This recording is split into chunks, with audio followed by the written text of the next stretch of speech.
Hello, my darling, and welcome to today's story time.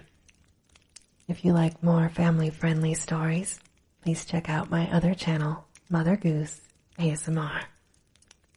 Today we are reading The Murder on the Links by Agatha Christie. And now, on with our story time. Chapter 1. A Fellow Traveler.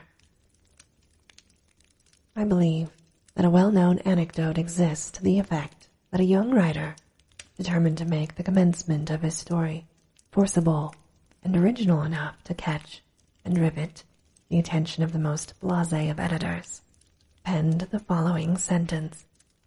"Hell," said the Duchess. Strangely enough, this tale of mine opens in much the same fashion. Only the lady who gave utterance to the exclamation was not a duchess. It was a day in early June. I had been transacting some business in Paris and was returning by the morning service to London, where I was still sharing rooms with my old friend, the Belgian ex-detective Hercule Poirot. The Calais Express was singularly empty. In fact, my own compartment held only one other traveler. I had made a somewhat hurried departure from the hotel and was busy assuring myself that I had duly collected all my traps when the train started. Up until then, I hardly noticed my companion, but I was now violently recalled to the fact of her existence. Jumping up from her seat, she let down the window and struck her head out, withdrawing it a moment later with the brief and forcible ejaculation, "Hell." Now, I am old-fashioned. A woman, I consider, should be womanly. I have no patience with the modern neurotic girl who jazzes from morning to night, smokes like a chimney, and uses language which would make a Billingsgate fishwoman blush. I looked up now, frowning slightly, into a pretty, impudent face, surmounted by a rakish little red hat. A thick cluster of black curls hid each ear. I judged she was little more than 17, but her face was covered with powder, and her lips were quite impossibly scarlet. Nothing abashed, she returned my glance and executed an expressive grimace. "Dear me, you shock the kind gentleman," she observed to an imaginary audience. "I apologize for my language, most unladylike and all that. But oh Lord, there's reason enough for it. Do you know, I've lost my only sister." "Really?" I said politely. "How unfortunate." "He disapproves," marked the lady. "He disapproves utterly of me and my sister, which last is unfair, because he hasn't seen her." I opened my mouth, but she forestalled me. "Say no more. Nobody loves me. I shall go into the garden and eat worms. Boo-hoo, I am crushed." She buried herself behind a large comic French paper. In a minute or two, I saw her eyes stealthily peeping at me over the top. In spite of myself, I could not help smiling, and in a minute she had tossed the paper aside and had burst into a merry peal of laughter. "I knew you weren't such a mutt as you look," she cried. Her laughter was so infectious I could not help joining in, though I hardly cared for the word mutt. The girl was certainly all that I most disliked, but that was no reason why I should make myself ridiculous by my attitude. I prepared to unbend. After all, she was decidedly pretty. "There, now we're friends," declared the minx. "Say you're sorry about my sister." "I am desolated," I said. "That's a good boy." Let me finish. I was going to add that, although I am desolated, I can manage to put up with her absence very well, and I made a little bow. But this most unaccountable of damsels frowned and shook her head. "Cut it out. I prefer the dignified disapproval stunt." "Oh, your face. Not one of us," it said. "And you were right there, though, mind you. It's pretty hard to tell nowadays." It's not everyone who can distinguish between a demi and a duchess. There now. I believe I've shocked you again. You've been dug out of the backwoods, you have. Not that I mind that. We could do with a few more of your sort. I just hate a fellow who gets fresh. It makes me mad. She shook her head vigorously. What do you like when you're mad? I inquired with a smile. A regular little devil. Don't care what I say, or what I do either. I nearly did a chap in once. Yes, really. You'd have deserved it, too. Italian blood I've got. I shall get into trouble one of these days. Well, I begged, don't get mad with me. I shan't. I like you. Did the first moment I set eyes on you. But you looked so disapproving that I never thought we should make friends. Well, we have. Tell me something about yourself. I'm an actress. No, not the kind you're thinking of.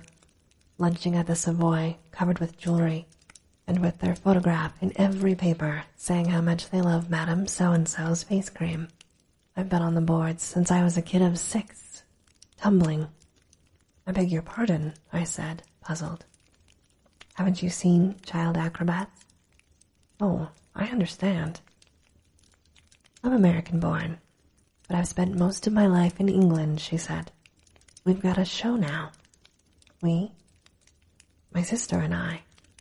Sort of song and dance. A bit of patter. And a dash of the old business thrown in. It's quite a new idea, and it hits them every time. There's to be money in it. My new acquaintance leaned forward and discoursed volubly, a great many of her terms being quite unintelligible to me. Yet I found myself evincing an increasing interest in her. She seemed such a curious mixture of child and woman, so perfectly worldly wise, and able, as she expressed it, to take care of herself. There was yet something curiously ingenious in her single-minded attitude towards life, and her wholehearted determination to make good. This glimpse of a world unknown to me was not without its charm, and I enjoyed seeing her vivid little face light up as she talked. We passed through Ambience. The name awakened my memories. My companion seemed to have an intuitive knowledge of what was in my mind. Thinking of the war? I nodded. You were through it, I suppose. Pretty well, I said. I was wounded once, and after the Somme, they invalided me out altogether. I had a half-fledged army job for a bit. I'm sort of a private secretary now to an MP. My, that's brainy. No, it isn't. There's really awfully little to do. Usually a couple of hours every day sees me through. It's dull work, too. In fact, I don't know what I should do if I hadn't got something to fall back upon. Don't say you collect bugs. No. I share rooms with a very interesting man. He's a Belgian, an ex-detective. He set up as a private detective in London, and he's doing extraordinarily well. He's really a very marvelous little man. Time and again, he has proved to be right where the official police have failed. My companion listened with widening eyes. Isn't that interesting now? She said. I just adore crime. I go to all the mysteries on the movies, and when there's a murder, I just devour the papers. Do you remember the Styles case? I asked. Let me see. Was that the old lady who was poisoned somewhere down in Essex? I nodded. That was Poirot's first big case. Undoubtedly, but for him, the murderer would have escaped scot-free. It was a most wonderful bit of detective work. Warming to my subject, I ran over the heads of the affair, working up the triumphant and unexpected denouement. The girl listened, spellbound. In fact, we were so absorbed that the train drew into Calais station before we realized it. My goodness gracious me, cried my companion. Where's my powder puff?